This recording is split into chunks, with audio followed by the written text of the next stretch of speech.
Plumbers in Alberta really like to put the hole for the drain in the wrong place.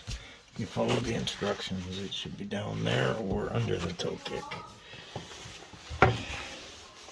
And as you can see, it comes through up high here.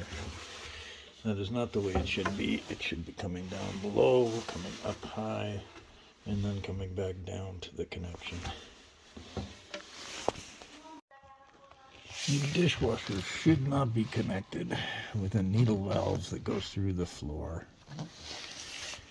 So, normally it's connected to the kitchen sink. Alright, so our dishwasher's reinstalled. The water has been moved. Electrical connected. The water and the drain both go through the bottom of the cabinets at the back.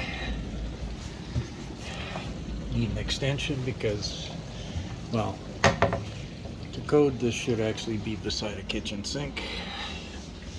The drain line's extended like it was previously, except this time it goes up to a high loop and back down to the drain. I've installed a T for the water now, so it's under the kitchen sink. That is almost the end.